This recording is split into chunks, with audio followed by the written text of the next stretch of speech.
Okay. All right, so I just have to move the little box out of the way. Okay, let me close this. Something else is up there. Hey, the Eastern Coyote, I call it the generalist and ultimate survivor, and you'll see as I go along why that is. Coyote is pronounced here in New England. People say coyote. Where I grew up out west, they call it coyote. It's still the same critter, no matter how you pronounce it. Tomato, tomato, right? But anyway, or like I joke with my friends, we had 28 pecan trees in our yard in Texas, but up here you say pecan. So I guess it's all a matter of where you live. Coyote is a member of the canid family. They evolved in North America 5.3 million years ago, so they are quite old species here. Many of the other species of canids, such as jackals, wolves, and wild dogs, spread around the globe via land bridges connecting America to Europe and Asia. Coyotes never left and evolved as a distinct species here around 1 million years ago. So again, coyote or coyote, as I said, it's kind of regional. While the early colonists successfully culled or wiped out wolves, cougars, grizzly bears, and greatly diminished the black bear populations over vast regions of our American continent in their war against predators and their wish to obtain furs, the coyote is now more widespread than when Europeans arrived in North America. In the early 19th century, the coyote was found east of the Great Plains. Back then it was not found east of the Great Plains. It was only a Western animal at the time. It's one of several North American animals whose name is Native American origins. The word coyote was originally a Spanish corruption of the Aztec word for the animal, which was coyotl, C-O-Y-O-T-L. From there, it was borrowed and made into English. The coyote in Native American cultures is known as medicine dog, brother, old man, coyote, and little wolf. As you can see, this coyote here is kind of typical of the Eastern coyote. They can be kind of German Shepherd like hair, or they can be, as you'll see later, light brown, tan, red, all different colorations. So I always like to include quotes, particularly when I'm speaking for a library. So an Apache medicine man said this: the coyote was just like a real person in old times. He was two-faced. He was evil, but he was also good. The people often use him in the evil way and in the good way too. They use him for he has power to help as well as to harm. This is very true for many animals in Native American cultures. They're revered and despised for different reasons. Coyote is a major mythological figure, as I said, for most Native American tribes, especially those west of the Mississippi. It plays various roles in the mythology of these indigenous cultures, as that quote says, as trickster, demigod, prophet, teacher. Native stories about coyotes center on his cunning, his mischief, his magical powers, and often his apparent lack of morals. Like real coyotes, mythological coyotes are usually notable for their crafty intelligence, thus their ability to survive in our country when they are probably the most hunted of all predators, their stealth and their voracious appetites. Overall, the coyote is often referred to of a creature of folly and intelligence, and it does seek to fulfill its own needs at the expense of others. It's also known as a master of disguise. But again, these coyote characters do vary widely from tribe to tribe. Coyotes are, as I said, coyotl, C-O-Y-O-T-L, to give them the original Aztec name. They've always been a cosmopolitan species. They've apparently been living in urban environments for millennia. Even the center of the Aztecian capital has an alley named Place of the Coyote. So again, in the creation myth, generally known in the Navajo culture, coyote's roles are few. He causes the flood, he originates death and interferes with the placing of stars in the sky, as well as generally poking his nose into everyone's business. Even here, however, he is accorded a knowledge above that of other beings. When there is uncertainty over the desirability of death, for example, the myth states, quote, "No one knew what to do, so they asked Coyote." So in the creation myths, he's very powerful. He's designated as a holy being to some of the Native Americans. And they think that from pieces of the origin coyote, his fur, all coyotes were made out of that. There are different colors for 4 different directions, north, south, east, and west. And Coyote himself is placed at the Earth's center and water. So very interesting. I think wildlife species has a lot of significance in people that are into totem animals. Pretty interesting to read about. In some North American, Native American coyote myths, he is revered, as I said. He teaches and helps humans and others. He's just an anti-hero who is negative most of the time. The Diego Indians of California would make coyote quivers. As you can see this out of animals. There are other animals, beavers and some other animals that they use for quivers. The tail of the coyote hung loose down the back of the quiver. In the bottom of the coyote quiver and other types of quivers was a clay cup in which the tips of the arrows would be kept, although it looks like they lost the clay in this one. The cups were also used as containers for poison that was sometimes added to the arrows. So also, you know, in a lot of Native American cultures, when they do their various dances, they will have various furs of various animals on their heads. Coyote expansion, this shows the eastward expansion. As I said, it's a totemic animal in Native American mythology, part of the Canis family. During the days of Lewis and Clark, the coyote was not found on the Great Plains. But again, since the early 19th century, when Lewis and Clark first encountered them, they have been subject to pitiless war of extermination by ranchers and governmental agencies. Even today, there's 500,000 coyotes killed a year that are recorded, probably more. Many shot to death from small planes or helicopters. Yet the coyote still has survived all of these attempts to eradicate it, spreading from the original territory in the west to the Rockies, to the East Coast, where it's now found a safe new refuge in cities like Chicago and New York. One of the reasons for that is coyotes do eat a lot of rodents, and where you have these big dumpsters, there's a lot of rodents. So bobcats, coyotes, and other predators, some oftentimes hang around in those areas and are able to not have to hunt so hard to get them. Coyotes are not native to Connecticut, but they did gradually colonize areas formerly containing gray wolves and mountain lions. So they did feel a niche in our ecosystem of medium-sized predator. Here in Connecticut, coyotes can be hunted all year round if they are a threat to, if they're perceived as a threat to somebody's livestock. So it's kind of one of those indiscriminate things, but anyway, they are hard pressed upon in most areas where there's agriculture. So Lewis and Clark's prairie wolf is what they call it. They'd never seen one until they got to the Middle Missouri River in present-day South Dakota in the fall of 1804. They wrote in their journals that they were seeing some new kind of fox, but once they shot one and looked at it up close, they realized this was no fox, but in their estimation, some kind of wolf. So they named it a prairie wolf, and for a lot of the 19th century, that's what the coyote was known as. One man wrote of it, "It's the wildest of all beasts is the wolf, and the wildest of all wolves is the coyote."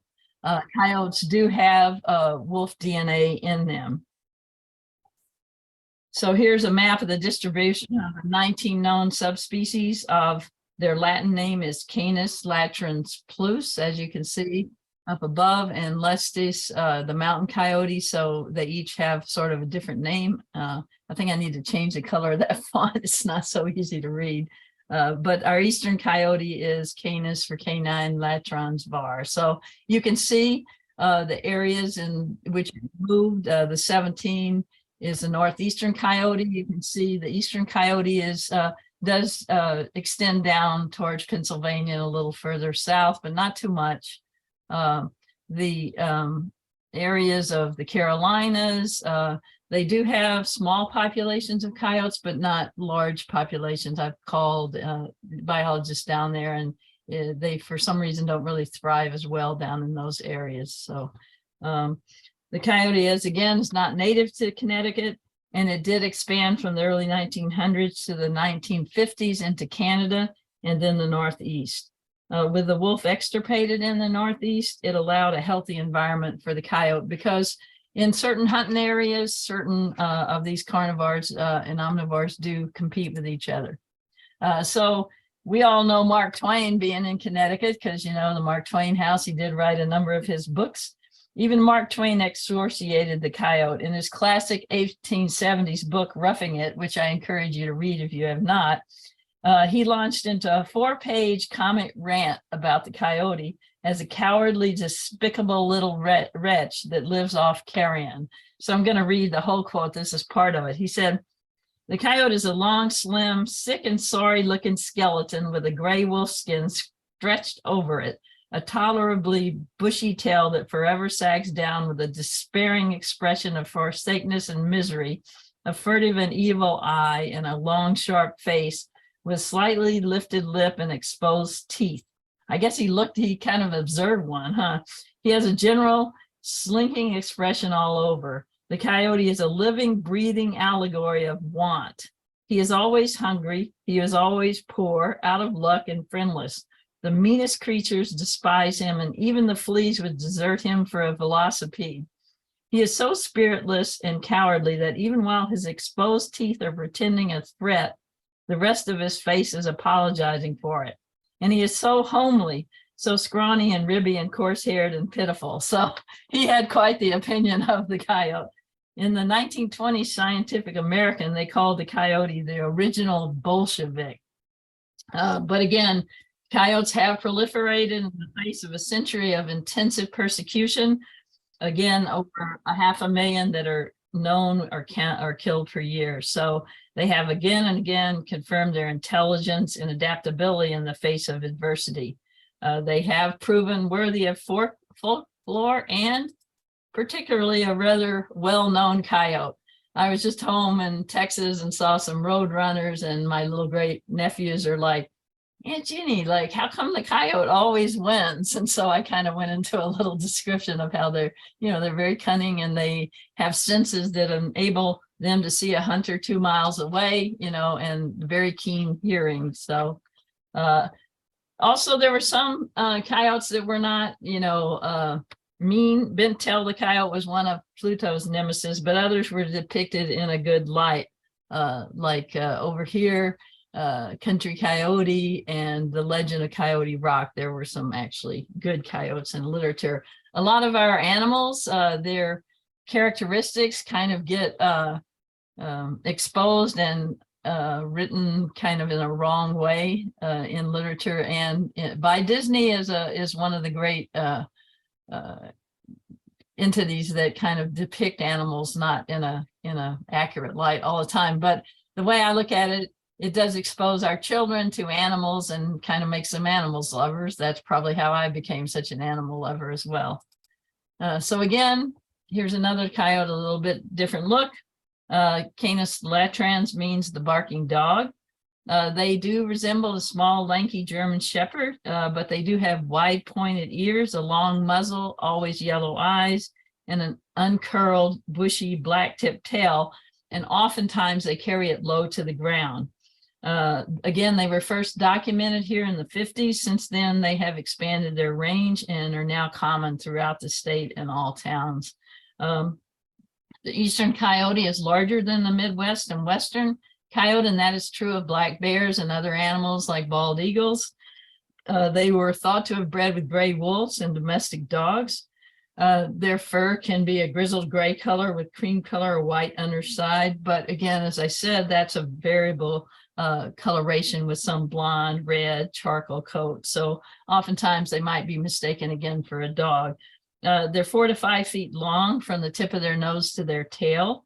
And on average, they'll weigh between 30 and 50 pounds, depending on their habitats and food availability. The Western coyotes, in contrast, are 20 to 30 pounds from 3 to 4 feet long. The largest coyote ever recorded was in Maine and weighed 75 pounds and was 5 feet 7 inches long. So that was a pretty big coyote, and I'm sure it was mistaken for a wolf. So here's a comparison to other animals. The coyote, you can see there in the black. The Labrador retriever is usually twice the size and weight. The average fox there, you can see, is much smaller and has the tail is a little bushier and a little longer in relation to the body of the fox. And then, of course, the cat can appear as prey oftentimes.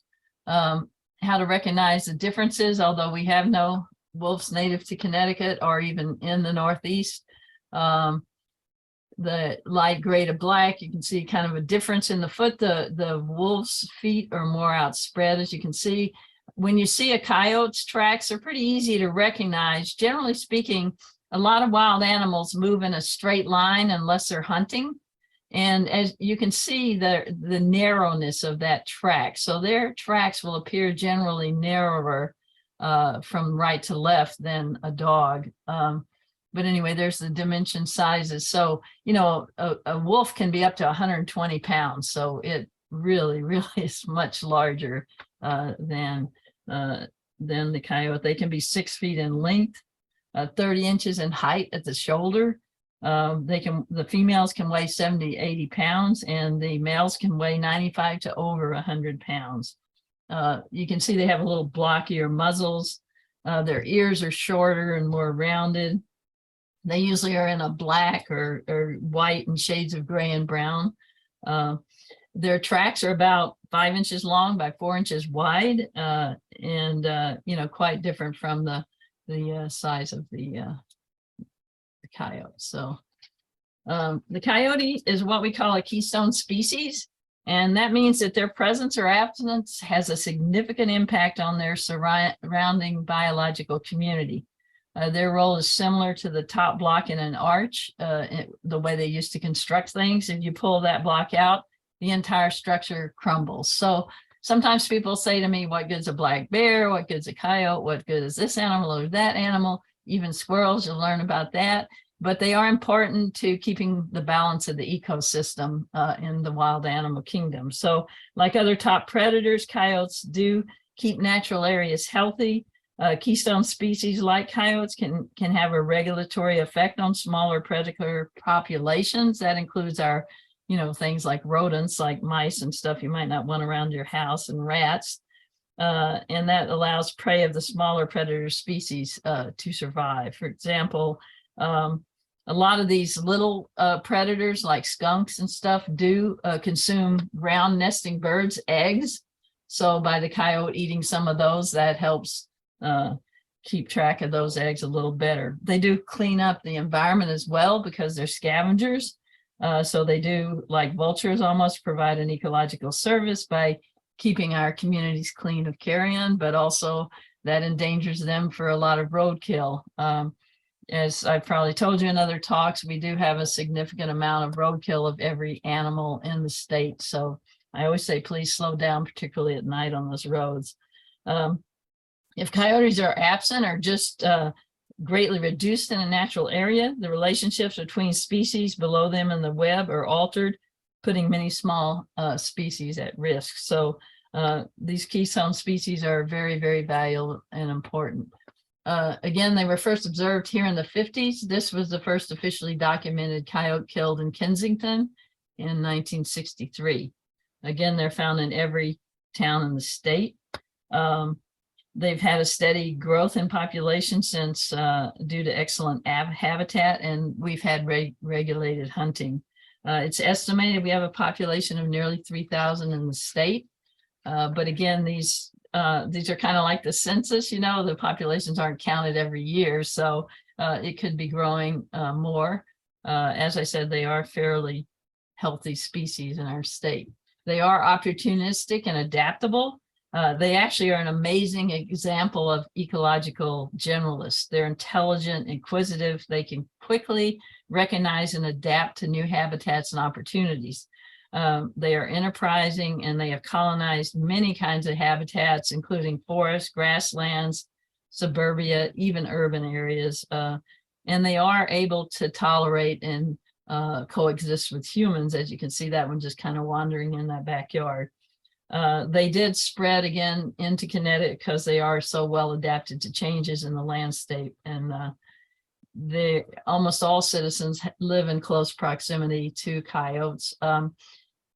Connecticut is the third most fragmented state in the country, and that's done proportionate to size, which means we have more roads and buildings that are disrupting natural habitats. So a generalist and an adaptive creature like a coyote is able to thrive in those environments. But we're also finding out through our bobcat study that they are becoming very adaptable as well. The ones who have probably the worst time are the black bears, because they get habituated with bird seed, and then they get, they kind of put their hand out and want more. So anyway, leaving food out for animals is not the best thing, and we don't discourage it necessarily in the winter unless one of the black bears comes out, and decides he doesn't want to continue his state of torpor, and then you need to bring your seed in. But realize with putting bird seed out, you also are leaving ground food for little critters that these bigger predators prey upon. So if you have small animals and you have any of these animals around, you should always be out and supervise them. The coyote may be active throughout the day, but they are most active during early morning and near sunset and after dark. Like many of our animals, they are becoming exurban, which means they tolerate a certain amount of development because many of their prey species are located there. On the right, that is a coyote that's on top of a bar in Manhattan. They're not exactly sure how it got there, but they can climb a little bit. I've seen some climb up into an apple tree. As you see this on the right, it's not the greatest photo, but a friend let me use it, but that's the best they could get with their camera. So the increasing populations evident by sightings and conflicts in the news, as in Manchester. A lot of times, most of the time when a coyote does attack, and this is true of most wild animals, a person, it's because it's rabid. Coyotes will shadow people. If you're on a hiking trail and you come by their den, the male and females stay with the young and help raise them. And one of the coyotes will kind of shadow whatever's there, whether it's another animal or a human, until that person's out of the way. Not going to attack it in most instances. Just wants to be clear that whatever that they perceive threat is not going to come over and mess with their kits. They do travel where food is available. They'll sneak on the porches to eat dog food. They'll hang around bird feeders to eat the small critters that might linger there. They will steal from trash cans. And again, as I said, leap into apple trees for the fruit. Their favorite food is anything it can chew. Again, they are opportunistic, and that means they'll feed on whatever is most readily available and easier to obtain. But they are also as adept at hunting and scavenging. They, like fox and other animals, are susceptible to lead poisoning if they eat a deer carcass that's been dressed with the lead shot left in there. Rodenticides are a horrible thing, mouse poison. Please use snap traps. Take those little mice out and put them in your yard, and they'll be gone within 30 minutes. Even chipmunks eat mice. So I say circle of life, and let's protect all of our animals. And you don't want your dog or somebody's cat to get poison either. The primary foods for coyotes, people are surprised, include fruit, berries, small rodents, rabbits, birds, snakes, frogs, and insects. They will scavenge, as I said, animal remains, including roadkills, garbage, and pet food left outdoors. In suburban areas, they might prey on unprotected pets if they're particularly hungry. They're not going to prey upon it if they're full stomach. So again, if you have small dogs and small cats, don't leave them unsupervised if you have a sense that some animal is around. To them, that's not a pet, it's prey. They don't have a way to distinguish the difference. But because they use so many food sources, they've adapted to, and they do live, as I said, in a variety of habitats, including very populated areas. They are built for the chase. Most canids are, because they're predators. So many of the traits they have in common help them find, capture, and eat other animals. Coyotes have about 300 million olfactory receptors. I'm not sure how they count those things. That's like, I always say, oh, well, eagles have 7,200 feathers. Did they get 4 eagles that were dead and count all the feathers to get that number? I'm not sure. It's like the pennies in a jar. But anyway, it's hard to outsniff a coyote. In contrast, we have about 5 million olfactory receptors, no comparison. So as you can see, the thick fur helps for a cozy coat on that fox, long snouts. So these are similar traits that they share. You can see the coyote has the pointed ears. It makes them easier to hear hidden prey scurrying about. They have that nictitating membrane that helps reflect the light and helps their night vision. Their wet nose helps them carry scents. So they're uniquely suited. Those canine teeth grasp and kill the prey, and they have very strong jaws and thick molars to grind up meat. So very well suited for what they do. They have eyes pointing forward, as you can see by the skull. A lot of animals that have good eyesight will have really big eye sockets, big eyes. So that these eye pointing forward is so they can focus on the prey they're hunting. They'll have to move their head though to see, so that they kind of have binocular vision as well. And this helps them know exactly what they're seeing and judge the distance better. And these are skills that are necessary for most predators. Prey animals do watch for movements to warn them of approaching predators, including humans, and give them time to escape. So their teeth being omnivores, which means they eat both plant and meat, their teeth is well suited for a range of diets. So their incisors, molars, and canines are their teeth they have. The incisors are snipping teeth and help them tear leaves and twigs from bushes and trees. The molars help it grind and cut food. And lastly, their strong, sharp canines help them kill prey. It's not as specialized a carnivore as the wolf. The wolf tends to eat more meat. But if, things are scarce, it will also eat plants and berries. Coyotes are usually shy and elusive, but they're frequently seen individually in pairs or in small groups where food is commonly found.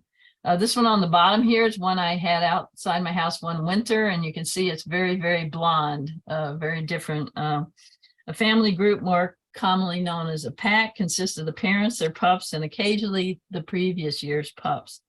Thus, the size of their family can vary. They are very family oriented. Male and females can stay together for as long as 12 years.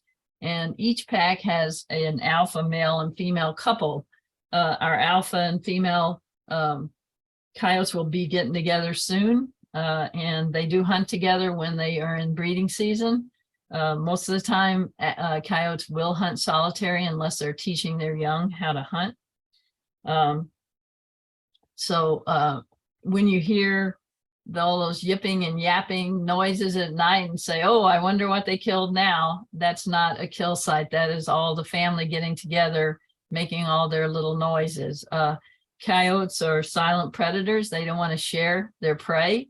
So if they kill something, they don't let others know about it because there could be a bobcat close by. So generally speaking, you might hear them do a little whoop, a short little yelp, but generally speaking, when you hear all that ruckus, it's the family groups in a unit, or they're in their family pack and some other predators coming into their territory.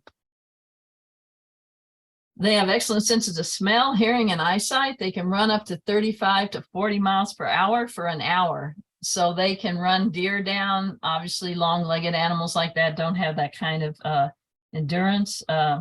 Their prey species do range with the seasons. In the winter, they mostly prey on deer around here and rabbits. I always say, why are those bunnies out at night? The owls can get you, the coyotes can get you, the bobcats, there's a lot of things.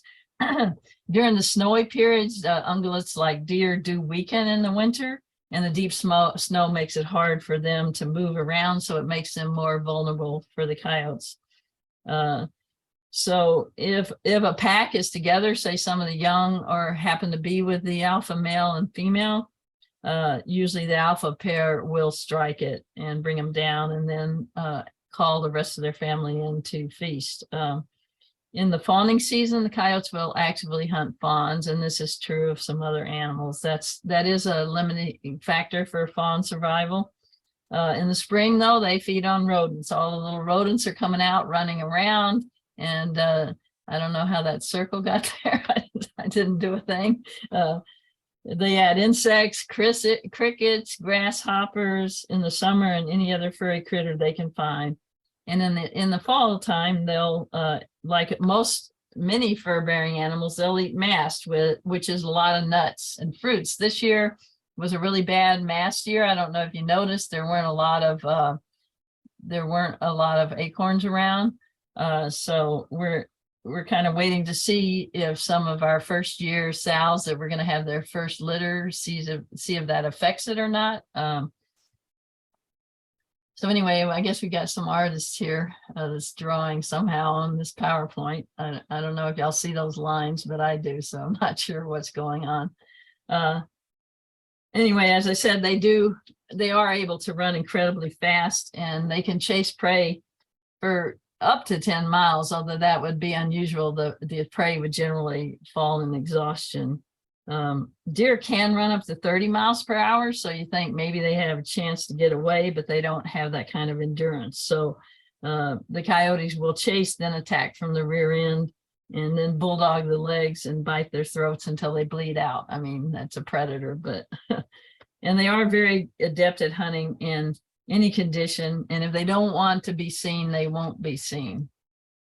They do swim. They're excellent swimmers. They can swim at least half a mile. They swim slowly compared to their speed on land, obviously. So I don't know if they would compete against Michael Phelps, but maybe. That's far shorter distance than wolves can swim. Wolves can swim up to 7.5 miles, partly because they do have webbed feet. The coyotes are comfortable in water, and they will wade through icy streams, swim across stretches of lakes or rivers if they're trying to find some prey. In summer, they can often be seen bathing in streams to keep cool. They also will be seen washing mud from their coats in rivers and streams, so they do like to keep themselves clean. They'll follow prey into the water, so that's not really a great escape for prey. They will not let their prey escape because they go into the water. If they're in danger from other predators, they will enter the water to escape if they think those predators will not follow them. They do have a similar body type to dogs. Their body weight is distributed evenly between the head and the rear. They also have weather-resistant coat. So in the winter, it helps them when they're swimming. Their large tail does act as a rudder, so they are very good at swimming. They do have a powerful set of paws that also aid them in swimming, and it helps them keep their head high above the water. The fur is buoyant to help to keep them afloat as well. The thickness of it helps trap air. This helps it stay afloat and not sink under the weight of their fur. So I'm not sure if we had, like in the old days when people actually had coats of fur, whether those would hold us up or not. I don't think so. They do not fear water, again, and they are happy to cross a body of water. Again, they do like small animals such as rodents. Again, mice, woodchucks, they go for, most predators will go for the easy meal, but then if it's, they're not getting anything, then they'll have to do a little more hunting. They've been known to team up with badgers out west and hunt together, and which is interesting. And there are some records of a coyote kind of doing a hunt down of an animal with eagles. So kind of unusual for animals. They will take, as I said, deer or even beaver sometimes. This is roadkill that some animals have predated on, and there were coyote tracks around. You can see there was a bunch of tracks there. They will take poultry, although for a coyote, if you have like your poultry pens set up properly, they're not going to necessarily dig under them as some other animals will. Again, their diet has, pretty generalist. They'll kind of eat whatever's around. And again, they will prey on domestic livestock if it's not protected. We do say if you do have hens or other livestock, hot wire is important and not that expensive. There's a lot of it now that can be used with solar energy, even though sometimes if you live where I do, we don't get a lot of sun coming through the trees, but there are a lot of ways to protect them.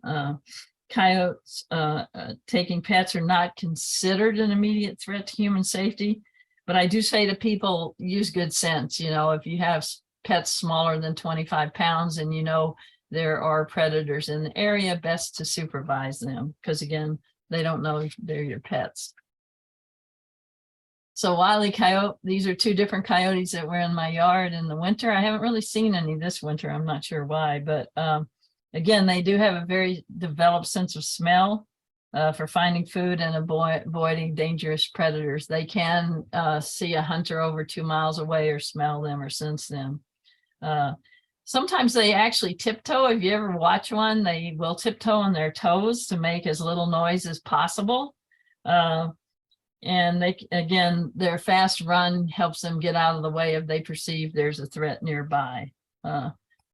Hopefully these sounds will play. They do use a wide variety of vocalizations in order to communicate with another. They howl, they yelp, high-pitched cries. They can also bark, growl, and wail. So like the fox, they have many, many different noises they make. Family groups that will yelp together create the illusion of a dozen or more performing together. They're usually heard most often at dawn and dusk. However, they may respond to sirens and other whistles like your pets any time of the day or night. Again, when you hear these coyote sounds, a lot of times we may mistakenly assume that they're hearing a large pack of animals.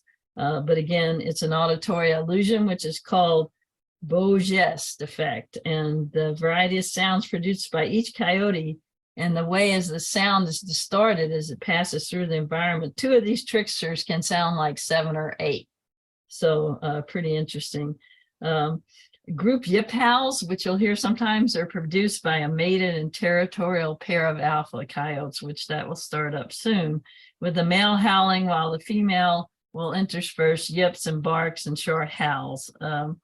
So once one group of coyotes start howling, chances are the other alpha pairs nearby will respond in kind, and you can have some crazy noises at night. They are often called song dogs, and their songs do come in two basic types.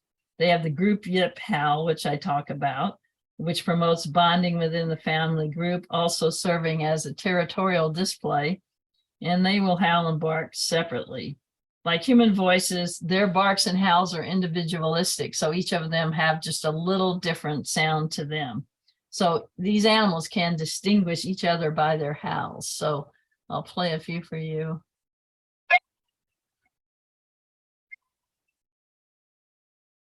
So you've heard that one.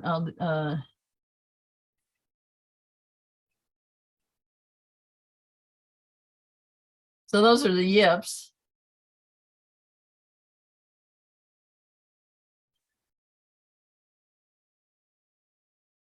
This one cracks me up because this is a young one learning how to howl and use its voice.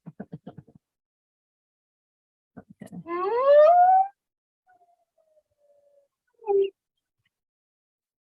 That's your typical howl there.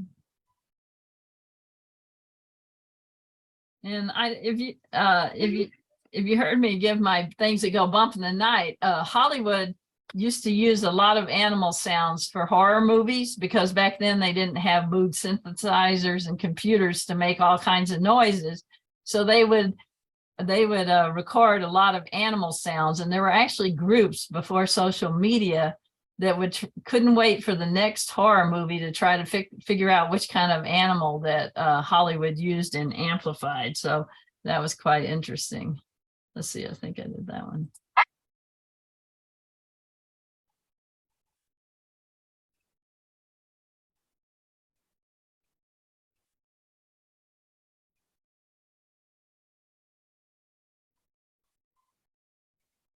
So in that group, you can hear all levels of coyotes. That's a family group, you know, from old to young, all howling together. I meant to preface that. That one's a little sad, but that was a rabbit and a coyote barking after it had killed a rabbit. So that's kind of a typical sound. You'll just hear them barking a little. So that one's a little painful, but I always remind myself, circle of life. So there's a little one yipping.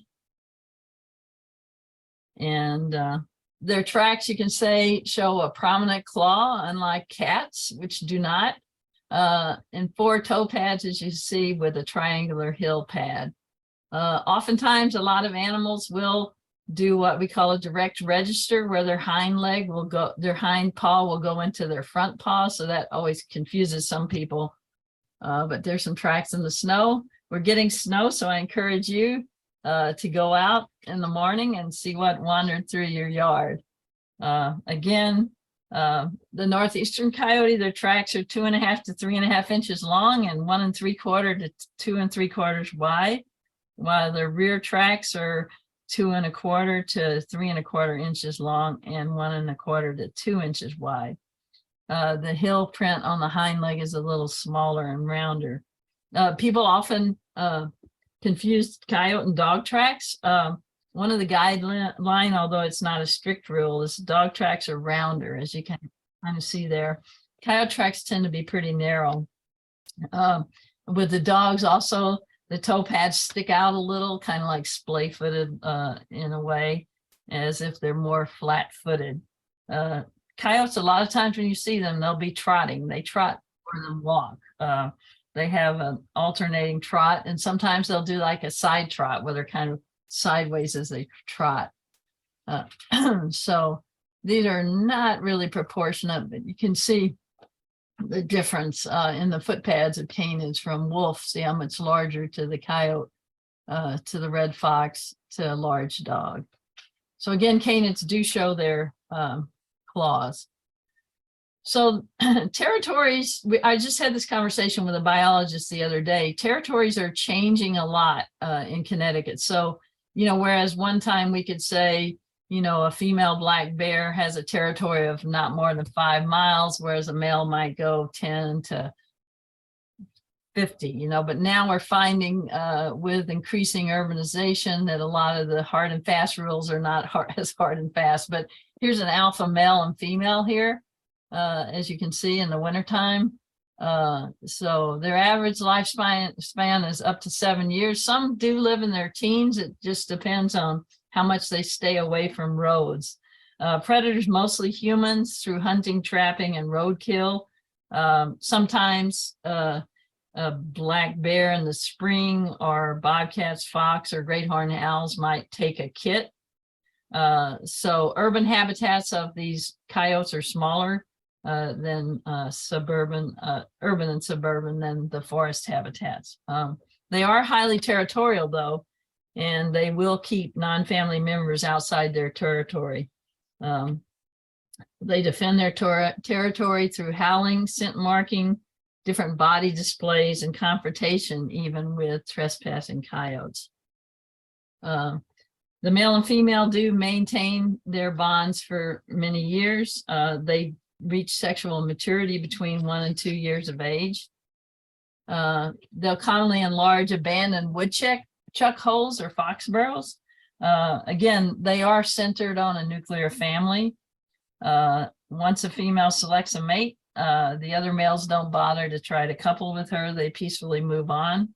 They are dedicated parents. Again, they usually excavate burrows of other animals or use hollow logs, rocky caves, but they make sure it's in well-drained areas, kind of semi-secluded. Sometimes they'll use dens that were used by foxes or porcupines. They continuously dig and clean it out by the female once the pups are born. And if it gets infested with fleas, they move them to another den. So they are very conscious of keeping those pups clean. The female stays at the den, makes it all comfy with dried grass and fur pulled from her own belly. The male feeds, grooms, and protects the pups. So one of the few furred animals that does help male and female both help raise the pups. If the female is not successful in finding a mate, sometimes she will assist her sisters or other mothers in taking care of their families. We breed from January to March. The pups are born in the den April to mid-May. They can have up to 12 pups, average is 7. So they're weaned at 6 to 8 weeks and forage and hunt at 8 to 13. Although adults can, again, dig their own dens, sometimes they will overtake other dens. So here they are, pretty cute. We know that most young critters are cute, right? Even like the ones that we think might be, even wildebeest young are cute. So if you're a coyote pup, you soon realize there isn't much time for childhood games. Eyes open at 10 days. They eat solid food between 12 and 15 days. They walk at 20 days and they're running at 6 weeks. By 3 weeks, they bite each other and play with less inhibition. 4 to 5 weeks, they have dominance hierarchies between the pups. After the den is abandoned, they will follow their parents in patrolling territory and hunting. They sometimes leave not long thereafter, but sometimes they stay. They're not really chased off. They become adult size around 8 months and gain a full adult weight at 9 months. So, pretty fast growth. They do grow rapidly. They will sometimes search long distances to find a territory of their own. Mostly they do break up in the fall, but some will stay with the parents. Nearly full grown by the 9th month. They might not breed though until they're 2 years old, depending on mate availability and also habitat and food availability. Our population is growing annually. There is a coyote management plan. It does include hunting and trapping. The policy also includes nuisance wildlife control officers if you do have a coyote problem. There's between 200 and 400 trapped or hunted per year. Sometimes coyotes are shot and it's not reported to deep. So here's coyote reports, the percentage. This is kind of far back. It's from 2014, not been updated yet, but I'm told it's not changed a lot. So you see, we had more sightings of all of our animals during COVID because guess why? We all were sitting home and looking out our windows and like, oh my gosh, I didn't know we had bobcats here, or I didn't know we had bear here. So actually, there was a lot of animal awareness and there were positive and negatives to that, but people were more aware of that. So you see the light blue are the sightings and approaching people, pretty small percentage again, and those generally would be either a rabid coyote, which we haven't had very many of, or one that's making certain that whatever's there is not going to come into their den. So the best way to, again, protect your pets is not to allow them to run free. And again, like I'm saying, it's not like we've had that many coyote pets attacks, but if you have food out and bird seed, you're going to bring predators in to eat the little prey species that are there. The mere presence of coyote does not require its removal. In most cases, if left alone, it'll make its way to a more natural habitat. If you remove attractants such as birds, feeders, garbage, and pet food, that reduces the chance they will come near your homes. They do have a great sense of smell. So if you feed your dog outside in a dog dish and it's completely empty and you leave that dish there, then to a coyote, to a black bear, to other animals, that smells like food. So that will bring them there, even though there may be nothing in there. Again, they're not normally aggressive towards humans unless they've been habituated by associating food with people. But again, during whelping season, if anything comes near their dens, they will shadow it and make sure that you don't go there. Oftentimes hikers, a lot of hikers don't bushwhack, but there are a lot of trails that oftentimes might have fox or coyote dens near there. And if they do, that's when you might get this shadow feeling. There was a famous video of a bobcat I'm sorry, a mountain lion out west. A runner was running down a road, and this mountain lion just started following it, following it, following it, following it. Turns out that it was a mountain lion female that wanted to ensure that that person didn't go to her den where her young were. She never attacked. She just kind of followed, which was pretty scary. You know, it followed the runner for quite a ways. But anyway, so without these predators, certain rodents might increase out of control. So they can also help farmers by reducing the number of small animals that farmers, gardeners, and homeowners do consider as pests, such as woodchucks and rodents. People don't often think about that, but these predators, you know, from coyote on down to fox and others, bobcats, they do keep the rodent population down. They may change the ecological balance of predator and prey species. They will not eliminate other species from the environment. Many scavenger animals like fox, fisher, crows, ravens benefit from this coyote predation on other animals because it gives increased food availability from carcasses left behind by the coyotes. So they do have their important ecological reasons. So here's coyotes' behavior and activity. They're rarely or occasionally seen at night, more rarely dusk and dawn. Limit your food sources, your garbage, supervise your pets. They're occasionally seen during the day. That doesn't mean that they're rabid. A lot of our animals now, even raccoons, are seen during the day because there are all these unnatural food sources out there that we've left out for them. So if you have an animal, I always tell people to use a bear scare can, and this works for coyotes too. Get a metal coffee can and put coins or you know, screw nuts or something in it and shake it. And none of these animals like that, because unlike an air horn, which sounds a lot like a car horn, that rattling of those coins is not a noise they hear very often. So it does startle most wild animals and probably your neighbor. But anyway, so they're frequently seen during the day again, so don't think there's something wrong. They generally will not approach people aggressively, as I said. But if you do have a problem, you call deep and they will give you advice on to what you should do. Again, somebody's walking along, more likely in this instance, there was a den nearby. Even though this looks fairly rural, it almost looks like a public garden or something.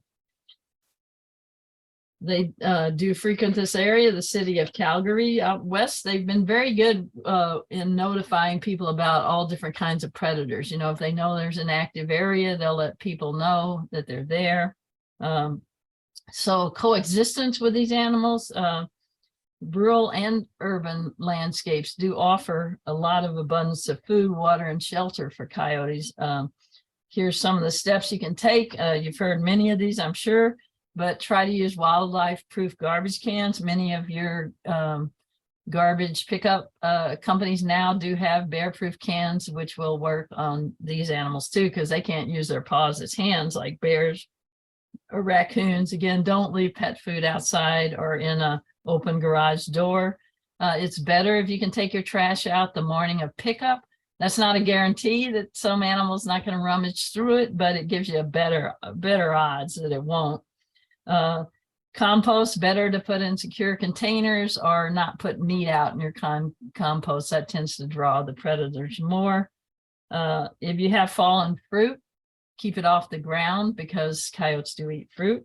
Birdseed, it is a good idea to kind of frequently keep the ground clean of birdseed. Like, you know, I think when people put out black oil sunflower seed, you get all those shells and all kinds of debris. It's good to clean that debris every once in a while, because remember in the summer, your raccoons do like bird seed, and they can carry rabies. They're the top vector for rabies in our state, and saliva can be left there on the ground. So it's always better to keep the area clean.